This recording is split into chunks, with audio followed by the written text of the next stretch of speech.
Good morning बच्चों। आज हम एनिमल किंगडम का लेक्चर नंबर 2 स्टार्ट करेंगे।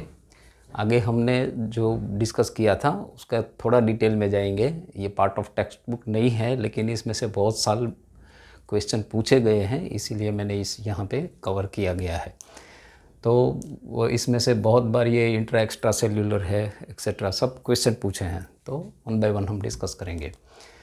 तो पहले हम डिस्कस करेंगे डाइजेस्टिव सिस्टम। तो डाइजेस्टिव सिस्टम है वो 2 टाइप की होती है, या इनकम्प्लीट होती है या कंप्लीट होती है। तो कंप्लीट डाइजेस्टिव सिस्टम इसको बोलते हैं कि जहाँ उसका माउथ और एनस दोनों कंप्लीट होता है। जैसे अर्थवर्म से हम स्टार्ट करेंगे तो उसका माउथ पार्ट भी होता है और यहाँ पे एनस पार्ट भी होता है। तो दोनों ये ट्यूब पूरा जहाँ स्टार्ट भी होती है और कंप्लीट भी होती है, तो उसको कंप्लीट डाइजेस्टिव सिस्टम बोलते हैं। लेकिन इनकम्प्लीट किसको बोलते हैं? जैसे हाइड्रा-लाइक एनिमल है, तो हाइड्रा-लाइक एनिमल में उसका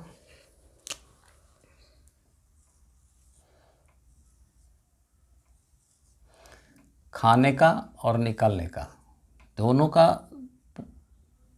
ओपनिंग एक ही है। ये इसका टेंटिकल्स हैं, तो जहाँ से खाते हैं वही जगह से निकालते हैं, मतलब एक ही ओपनिंग है। तो इसको हम कंप्लीट डाइजेस्टिव सिस्टम बोलते हैं। अभी डाइजेस्टिव सिस्टम में उसका डाइजेशन के 2 तरीके होते हैं। एक तो है इंट्रासेल्यूलर और एक है एक्स्ट्रा सेल्यूलर।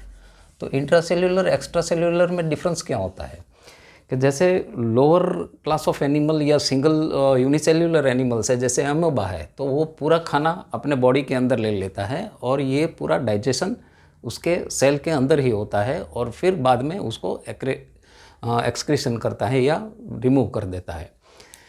तो ये टाइप के डाइजेशन जहाँ पूरा फूड मटेरियल को अपने बॉडी के अंदर ले लेते हैं और बाहर निकाल देते हैं, उसको हम फेगोसाइटोसिस बोलते हैं। फेगोसाइटोसिस ये टर्म जब फूड पार्टिकल सॉलिड है तब यूज़ होता है फेगोसाइटोसिस, लेकिन जब ये फूड पार्टिकल लिक्विड फॉर्म में होता है तो हम उसको पिनेकोसाइटोसिस बोलते हैं। मतलब फूड पार्टिकल या फैट या कोई लिक्विड फॉर्म में है तो उसको हम पिनेकोसाइटोसिस बोलते हैं। अभी एक्स्ट्रा सेल्यूलर क्या होता है? तो एक्स्ट्रा सेल्यूलर में जो सारे ऑर्गेनिज्म, जैसे हायर ऑर्गेनिज्म है, फिश है, आर्थ्रोपोड्स है, सारे ऑर्गेनिज्म उसके डाइजेस्टिव सिस्टम में वो अपने डाइजेस्टिव जूस सीक्रेट करती है और ये पूरा डाइजेशन जो फूड मटेरियल का ब्रेकडाउन होता है, जैसे we are not able to consume starch है, हम खाते ज़रूर है लेकिन उसको हम डाइजेस्ट नहीं करते हैं, तो उसका डाइजेशन इसको ब्रेक करना पड़ता है स्मॉलर पार्ट्स में, मॉलिक्यूल्स में। तो वो स्मॉलर मॉलिक्यूल्स ग्लूकोज के या गैलेक्टोज के बन जाते हैं, फिर बाद में हमारे डाइजेस्टिव सिस्टम में एंटर कर पाते हैं। इसी तरह से प्रोटीन्स है, तो प्रोटीन्स को भी ब्रेक करना पड़ता है अमाइनो एसिड्स में। अमाइनो एसिड्स के छोटे मॉलिक्यूल में ब्रेक होता है और फिर बाद में हमारे बॉडी में एंटर होता है। तो जो हमारे डाइजेस्टिव ट्रैक है या कि स्टमक है या तो फिर स्मॉल इंटेस्टाइन है या बिग इंटेस्टाइन है, उसमें डाइजेस्टिव जूस की वेरियस ग्लैंड्स रहती है और डाइजेस्टिव जूस जैसे खाना आता है वो डाइजेस्टिव जूस सीक्रेट करती है और ये वहाँ पे ही मॉलिक्यूल्स को, स्टार्च के मॉलिक्यूल्स के या तो प्रोटीन के मॉलिक्यूल्स है या फैट के मॉलिक्यूल्स को ब्रेक डाउन कर देती है और एब्जॉर्बेबल फॉर्म में लाके फिर एब्जॉर्ब करती है। तो इस प्रोसेस को, मतलब ऐसी डाइजेशन प्रोसेस को हम एक्स्ट्रा सेल्यूलर बोलते हैं। तो अभी आपको समझ में आ गया होगा कि इंट्रासेल्यूलर और एक्स्ट्रा सेल्यूलर डाइजेशन क्या होता है। अभी नेक्स्ट पार्ट हम देखेंगे रेस्पिरेटरी सिस्टम। तो रेस्पिरेटरी सिस्टम में जो एयर यानी कि ऑक्सीजन की रिक्वायरमेंट है, जब कोई भी रेस्पिरेशन होता है, मतलब जब फूड का ब्रेकडाउन होता है तो उसमें से कार्बन डाइऑक्साइड रिलीज़ होता है और उसको जब एनर्जी के फॉर्म में कन्वर्ट करते हैं तो इसको ऑक्सीजन की रिक्वायरमेंट रहती है। तो रेस्पिरेशन बेसिकली तो फूड जो breaking down of molecule into smaller ATP molecules को ही हम रेस्पिरेशन बोलते हैं। लेकिन जहाँ उसको ऑक्सीजन और कार्बन डाइऑक्साइड का एक्सचेंज करना होता है तो ये सारे सिस्टम को रेस्पिरेटरी सिस्टम बोलते हैं। जैसे हमारे ह्यूमंस में लंग्स होता है, तो उस तरह से कहाँ कहाँ पे होती है, तो respiratory system in case of lower animals है, जैसे हाइड्रा है, जैसे स्पोरेफेरा है, इसमें सारे में बॉडी सरफेस से होती है। फिर जो अर्थवर्म है, अर्थवर्म में जो होती है उसको, अर्थवर्म में होती है वो उसके स्किन थ्रू होती है।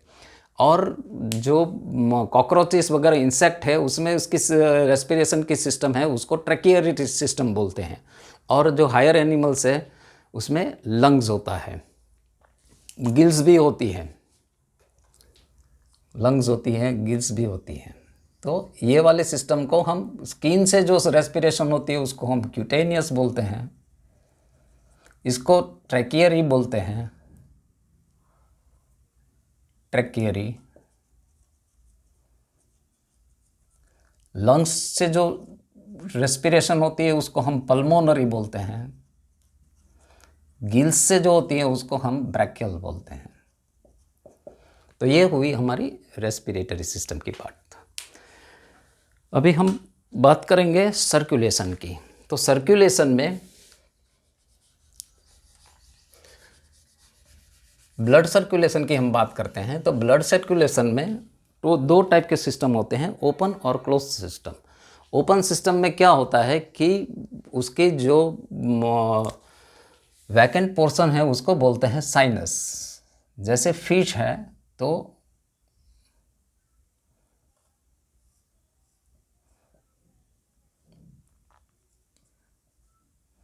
फिश है तो उसको जब ब्लड है वो साइनस यानी कि उसकी जो बॉडी कैविटी है उसमें जमा होते हैं। तो वो जो रेस्पिरेटरी पिगमेंट है या तो रेस्पिरेटरी फ्लूइड है, वो फ्लूइड उसमें से खींच के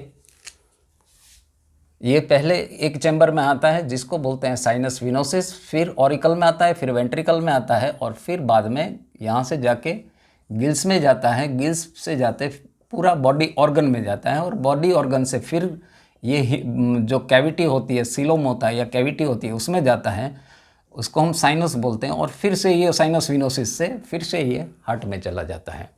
तो इसी टाइप के जो सर्कुलेशन है जिसमें ब्लड एक ही टाइम पास होता है हार्ट में से, उसको सिंगल टाइप ऑफ सर्कुलेशन बोलते हैं।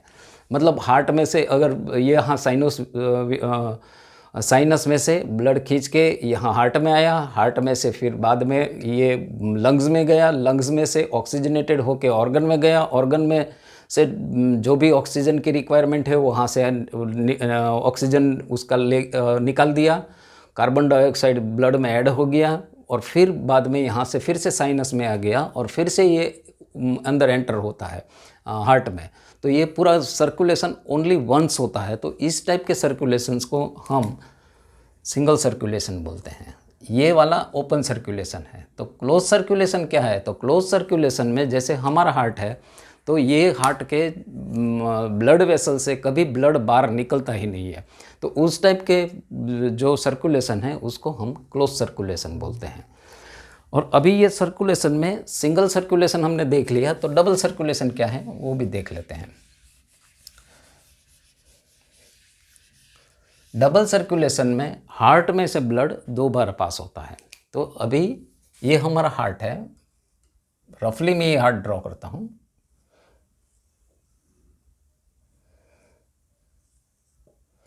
इसके ये 4 चैम्बर है, मान लो 1 2 3 4।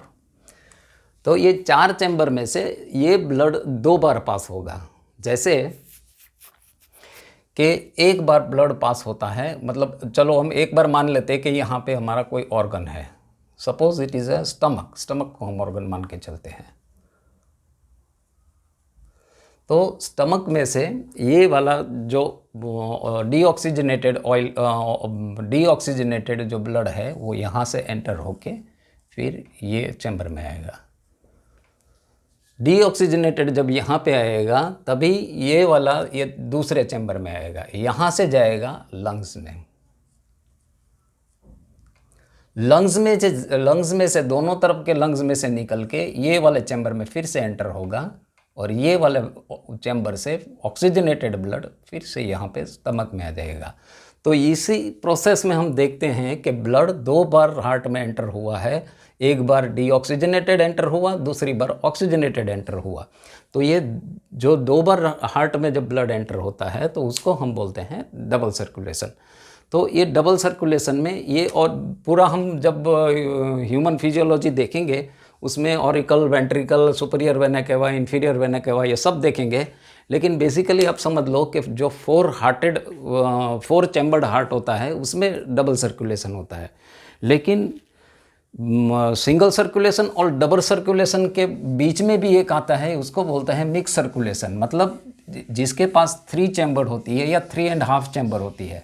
जैसे हम मान लें कि सारे रेप्टाइल्स है उसमें 3 चैम्बर्ड हार्ट होती है, एक्सेप्ट क्रोकोडाइल 3 चैम्बर्ड हार्ट होती है। तो ये जो बीच में सेप्टम होता है वो पूरा डेवलप नहीं होता है, या तो डेवलप होता है, ये वाला जो सेप्टा है हार्ट का ये पूरा डेवलप नहीं होता है।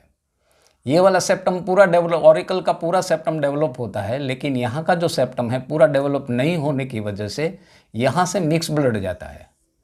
तो इसको 1, 2 और 3 चैम्बर्ड बोलते हैं। या तो फिर या पार्शियली डेवलप्ड है तो उसको 3.5 चैम्बर भी बोलते हैं। तो जब फ्रॉग तक, एम्फीबियंस तक ये जो हार्ट होता है वो 3 चैम्बर 3.5 चैम्बर तक होता है।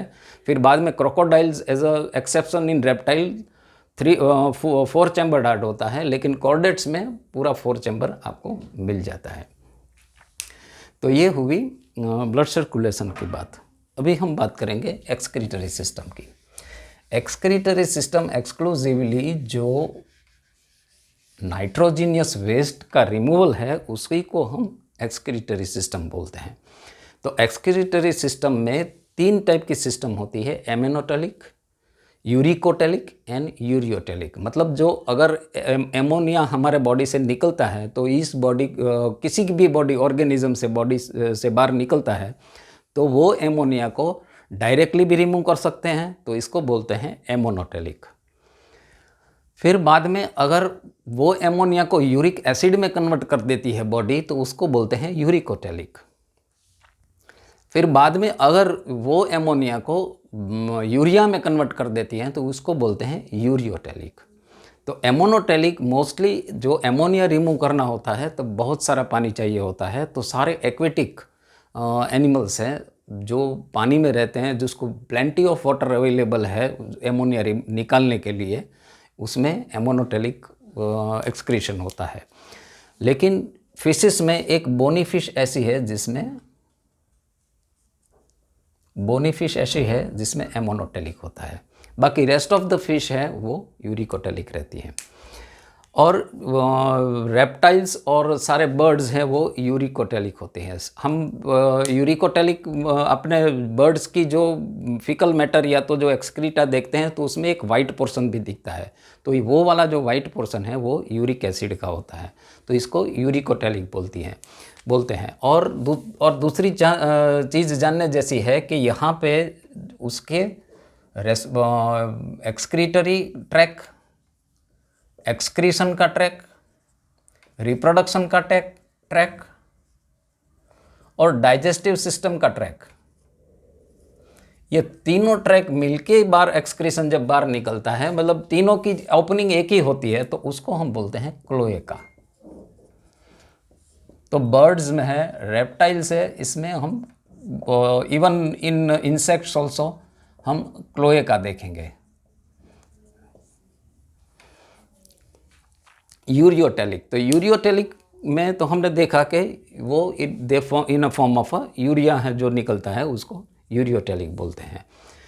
कार्टिलेजनस फिश है वो यूरिकोटेलिक रहती है।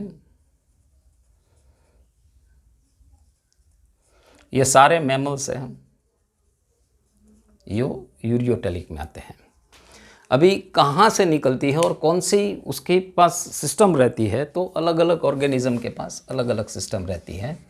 जैसे लोअर ऑर्गेनिज्म है, जैसे पोरीफेरा है और हाइड्रा है, नाइजीरिया, उसमें बॉडी सरफेस से ही उसका एक्सक्रीशन हो जाता है। तो ये बॉडी सरफेस से जो लोअर ऑर्गेनिज्म है अप टू हाइड्रा, वो बॉडी सरफेस से निकल जाता है।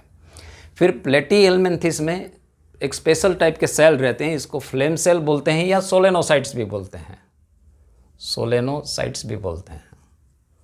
तो वो प्लेटीहेलमिन्थेस में होता है। एच सिस्टम भी बोलते हैं। एच सिस्टम या रेनेट सिस्टम है जो एनेलिडा में आता है, वो एच सिस्टम या रेनेट सिस्टम होता है। अर्थवर्म में आता है जो उसका एक्सक्रीटरी ऑर्गन या एक्सक्रीटरी सिस्टम बोल सकते हैं, ऑर्गन तो नहीं बोल सकते, तो उसको बोलते हैं नेफ्रीडिया। फिर बाद में जो इंसेक्ट्स है, तो इंसेक्ट्स में आता है वो माल्फिजियन ट्यूब्यूल्स है। इसके अलावा भी आता है ग्रीन ग्लैंड्स आते हैं। फिर हमारे बॉडी में, मतलब मैमल्स की बॉडी में या बर्ड्स की बॉडी में किडनी आती है, तो ये एक्सक्रीटरी ऑर्गन है। इसको हम वंस अगेन ह्यूमन फिजियोलॉजी में डिटेल में डायग्राम के साथ फिर से डिस्कस करेंगे। अभी देखते हैं नर्वस सिस्टम।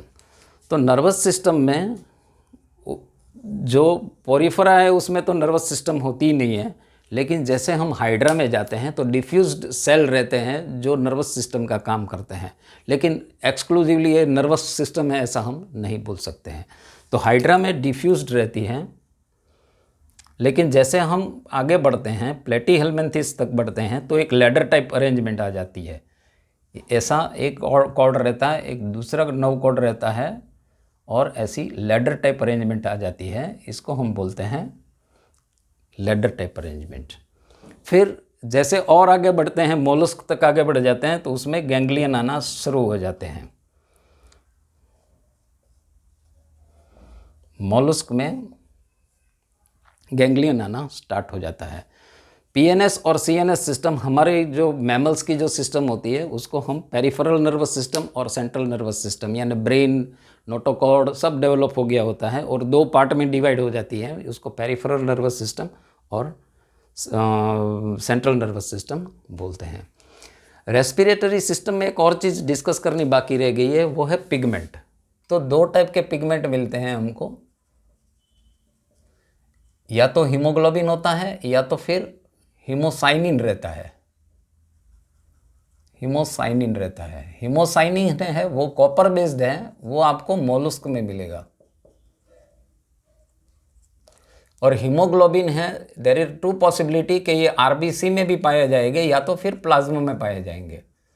तो मैमल्स में, मोस्ट ऑफ द मैमल्स में बोलता हूँ, सारे मैमल्स में नहीं, मोस्ट ऑफ द मैमल्स में आरबीसी है वो पाए जाते हैं, लेकिन अर्थवर्म में ये प्लाज्मा में पाए जाते हैं हीमोग्लोबिन। तो ये हुई हमारी नर्वस सिस्टम की बात। अभी हम बात करेंगे स्केलेटल सिस्टम की। स्केलेटल सिस्टम माने एक बॉडी को फ्रेमवर्क करने के लिए जो सिस्टम डेवलप होती है उसको हम बोलते हैं स्केलेटल सिस्टम। तो स्केलेटल सिस्टम दो टाइप के होते हैं, endoskeletal system and exoskeletal system. Endo मतलब बॉडी के अंदर वाला स्केलेटल सिस्टम, एक्सोस्केलेटल सिस्टम माने बॉडी के बाहर वाला स्केलेटल सिस्टम। तो अंदर क्या रहता है, जो बोन होता है तो वो बोनी होता है, बोन्स होते हैं या कार्टिलेजेस होती हैं। इन केस ऑफ स्पॉन्जेस एक स्केलेटल सिस्टम रहती है, इसको हम बोलते हैं स्पिक्यूल्स। स्पिक्यूल्स भी दो तरह के होते हैं, अगर कैल्शियम है तो उसको कैल्शियरियस बोलते हैं, और अगर सिलिकॉन है तो उसको सिलिशियस बोलते हैं। अभी बोन्स है, नॉर्मली सारे मैमल्स में बोन्स पाए जाएंगे, लेकिन जब ये एम्ब्रियो स्टेज में रहते हैं तो ये वाला जो स्केलेटल सिस्टम है वो कार्टिलेजिस का होता है। फिशेस में कार्टिलेजिस होती हैं, फिर कार्टिलेजिस के बाद बोनी फिशेस भी आती हैं, और फिर बाद में बर्ड्स के बाद सब बोन्स में कन्वर्ट हो जाते हैं। तो ये हुई एंडोस्केलेटन की बात। अभी बात करते हैं एक्सोस्केलेटन की। तो जैसे नेल्स है, फिदर्स है बर्ड के, फिर हुफ है, हुफ माने जो हॉर्स है उसके पैर में जो हार्ड पोर्शन रहता है उसको हुफ बोलते हैं। फिर स्केल्स हैं, फिशेस के स्केल्स हैं, ये सारे हॉर्न्स है जो वो सारे एक्सोस्केलेटन में आते हैं। तो ये हुई स्केलेटन की बात। अभी बात करते हैं रिप्रोडक्शन की। तो रिप्रोडक्शन दो टाइप के होते हैं, एसेक्सुअल और सेक्सुअल। एसेक्सुअल रिप्रोडक्शन माने सेम एक ही बॉडी से या तो एक ही ऑर्गेनिज्म से दूसरा ऑर्गेनिज्म जब डेवलप होता है तो उसको हम बोलते हैं एसेक्सुअल। जैसे हम पोरीफेरा में एक उसका बडिंग होता है, फिर हाइड्रा में भी बडिंग होता है। बडिंग एक्सटर्नल भी होते हैं, इंटरनल भी होता है। मतलब हाइड्रा है वो इस तरह का हाइड्रा में एक छोटा सा हाइड्रा यहाँ पे डेवलप होगा, और जैसे सेल्फ सफिशिएंट होगा यहाँ से डिटैच होके एक फिर से अपनी ज़िंदगी जीने लगेगा।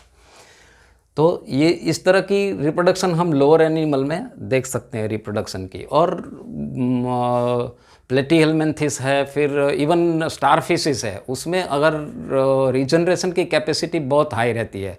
मतलब अगर एक पार्ट कट गया तो दूसरा पार्ट अपने आप बन जाता है। जैसे प्लेटीहेलमिन्थेस है, उसको 2 पीसेस में आप काट दो तो पीछे वाला हिस्सा है वो आगे वाला बना देगा, और आगे वाला हिस्सा है वो पीछे वाला बना देगा। तो इस टाइप की जो रिप्रोडक्शन आती है उसको हम एसेक्सुअल रिप्रोडक्शन कहते हैं। इवन इन स्टारफिशेस में अगर आप देखो तो इसमें भी कैपेसिटी ऑफ रीजनरेशन बहुत हाई रहता है, लेकिन अगर उसमें जो नर्व रिंग रहती है, तो ऐसे जो स्टारफिश है उसमें ऐसे एक ऊपर नर्व रिंग रहती है। अगर नर्व रिंग का पोर्शन कट गया, किसी भी कोई भी कारण से बस कट गया, तो ये नर्वरिंग का पोर्शन कटने से पूरा ऑर्गेनिज्म ये नर्वरिंग तो बना ही देता है, लेकिन जिस हिस्से में नर्वरिंग आई है वो पूरी नर्वरिंग और ऑर्गेनिज्म बना लेता है। तो ये वाली बात हुई स्टारफिश की। सेक्सुअल रिप्रोडक्शन में अगर हम देखें तो सेक्सुअल रिप्रोडक्शन में 2 टाइप के ऑर्गेनिज्म पाए जाते हैं। मतलब दोनों सेक्सेस प्लांट ने हमने जब प्लांट की बात की तब हमने मोनोसियस और डायोसियस ये वर्ड का डिस्कशन किया था। डायोसियस माने डिफरेंट प्लांट पे पाए जाने वाले मेल एंड फीमेल ऑर्गन को हम डायोसियस बोलते हैं। और एक ही प्लांट पे अगर मेल और फीमेल दोनों फ्लावर्स पाए जाते हैं तो उसको हम बोलते हैं मोनोसियस। लेकिन जहाँ तक एनिमल्स का ताल्लुक है, जहाँ तक एनिमल्स का सवाल है, हम उसके लिए वर्ड यूज़ करते हैं हर्माफ्रोडाइट। मतलब अगर एक ही एनिमल में मेल और फीमेल सेक्स ऑर्गन दोनों पाए जाते हैं तो हम उसको हर्माफ्रोडाइट बोलते हैं। लेकिन ये सिर्फ लोअर वाले जो एनिमल्स है उसी में ये हर्माफ्रोडाइट एनिमल होते हैं। जो हायर साइड के एनिमल्स होते हैं उसमें हर्माफ्रोडाइट एनिमल नहीं पाए जाते हैं। लेकिन हर्माफ्रोडाइट एनिमल्स जो होते हैं उसमें एक स्पेशलाइज्ड ट्रिक रहता है या स्पेशलाइज्ड कैरेक्टरिस्टिक रहता है कि या तो फीमेल के एग पहले डेवलप होते हैं या तो मेल के स्पर्म्स पहले डेवलप होते हैं। तो सेल्फ फर्टिलाइजेशन का चांसेस कम हो जाता है। जैसे अर्थवर्म में देखें तो अर्थवर्म में मेल और फीमेल सेक्स ऑर्गन दोनों उसके पास रहते हैं, लेकिन वो प्रोट्रेंड्रस रहते हैं। मतलब मेल सेक्स ऑर्गन उसके जल्दी डेवलप हो जाते हैं और फिर तब तक फीमेल के सेक्स ऑर्गन डेवलप नहीं हुए होते हैं। तो उसका क्रॉस फर्टिलाइजेशन कंपलसरी हो जाता है। इसी तरह से प्रोटोगाइनस में देखें तो फीमेल सेक्स ऑर्गन पहले डेवलप हो जाते हैं, यानी एग पहले डेवलप हो जाते हैं, लेकिन उसी ऑर्गेनिज्म का मेल पार्ट डेवलप नहीं हुआ होता है। तो उसी को बोलते हैं हम प्रोटोगाइनस। तो ये हमारी बात हुई सेक्सुअल रिप्रोडक्शन की। अभी डेवलपमेंट भी 2 टाइप के होते हैं, डायरेक्ट या इनडायरेक्ट। मतलब एक पूरा ऑर्गेनिज्म जैसे ह्यूमन है या तो फिर काव है, तो एक पूरा जैसे काव है उसी तरह से एक ऑर्गेनिज्म बाहर निकल के आता है, उसी टाइप के डेवलपमेंट को डायरेक्ट डेवलपमेंट बोलते हैं। लेकिन इनडायरेक्ट डेवलपमेंट में हम उसको लार्वा, प्यूपा, ऐसा अलग अलग स्टेज देखते हैं। तो ये वाला जो स्टेज है उसको इनडायरेक्ट डेवलपमेंट बोलते हैं। और ये प्रोग्रेसिव भी हो सकता है, रेट्रोग्रेसिव भी हो सकता है। अभी ये नई बला गई, क्या है रेट्रोग्रेसिव? मतलब प्रोग्रेसिव उसको बोलते हैं कि एडिशन ऑफ ऑर्गन्स जब होता है तभी उसको, मतलब जैसे एक बटरफ्लाई का ले लो लार्वा, तो बटरफ्लाई का लार्वा में स्टार्टिंग में एक वर्म जैसा दिखेगा, लेकिन बाद में उसको विंग्स आएगी, लेग्स आएंगे, तो उसको बोलते हैं प्रोग्रेसिव। लेकिन आप टेडपोल को देखेंगे तो टेडपोल में पीछे एक टेल रहती है, लेकिन ये टेल जैसे जैसे वो डेवलप होती है वो टेल निकलती जाती है। तो जैसे रिक्वायर्ड ऑर्गन कम होते हैं तो उसको हम बोलते हैं रेट्रोग्रेसिव। तो ये हुई डेवलपमेंट की बात। अभी हमारा लास्ट टॉपिक है बॉडी टेम्परेचर। तो बॉडी टेम्परेचर में सब ऑर्गेनिज्म की 2 कैरेक्टरिस्टिक होती हैं। Either they are able to maintain the body temperature with surrounding, या नहीं कर सकते हैं। तो क्या करते हैं, तो वो जो सराउंडिंग का टेम्परेचर है उसी को अपना टेम्परेचर बना लेते हैं। तो उसको दो पार्ट में डिवाइड किया है, होम्योथर्म और पोइकिलोथर्म। होम्योथर्म यानी मैमल्स और बर्ड्स वो अपना बॉडी टेम्परेचर मेंटेन कर सकते हैं। जैसे ह्यूमन बीइंग्स है वो अपना 37 डिग्री टेम्परेचर मेंटेन करते हैं, तो वो हर हाल में अपने बॉडी में 37 डिग्री टेम्परेचर रखते हैं। उसके लिए अगर टेम्परेचर बढ़ गया तो स्वेटिंग करके उसका टेम्परेचर डाउन हो जाता है। अगर टेम्परेचर बाहर का कम हो गया तो अपना बॉडी टेम्परेचर कम ना हो जाए, इसीलिए जो ब्लड फ्लो स्किन पे आती है वहाँ से कम हो जाती है और ब्लड फ्लो अंदर की तरफ ज़्यादा हो जाती है। तो उसी तरह से जो मैमल्स है वो अपना बॉडी टेम्परेचर मेंटेन कर लेते हैं, तो उसको बोलते हैं होम्योथर्म। पोइकिलोथर्म्स जो बॉडी टेम्परेचर मेंटेन नहीं करते हैं उसको बोलते हैं पोइकिलोथर्म्स। वो इसमें दो पॉसिबिलिटी रहती है कि फुल रेंज तक मेंटेन नहीं करते, तो उस कंडीशन में क्या करते हैं, तो पोइकिलोथर्म्स अगर बहुत सारी विंटर आ गई तो बर्ड्स है वो माइग्रेट कर जाते हैं, तो उसके पास तो जगह है। लेकिन फिशिश है वो भी माइग्रेट कर सकती है। लेकिन जैसे फ्रॉग है, तो फ्रॉग को अगर विंटर में बहुत लो टेम्परेचर है, अपनी बॉडी का लो टेम्परेचर में या तो बहुत हाई टेम्परेचर में उसके प्रोटीन्स डिसइंटीग्रेट हो जाते हैं, तो उसमें या तो ठंडी है तो वो हाइबरनेशन कर जाते हैं, या गर्मी है तो जो गर्मी की इसकी जो विंटर स्लीप है उसको हम हाइबरनेशन बोलते हैं, तो और समर स्लीप को एस्टिवेशन बोलते हैं। तो ये हमारा आज का एनिमल किंगडम का पार्ट 2 ख़त्म हुआ। अभी आगे से हम इंडिविजुअल फाइला को डिस्कस करेंगे। Thank you very much.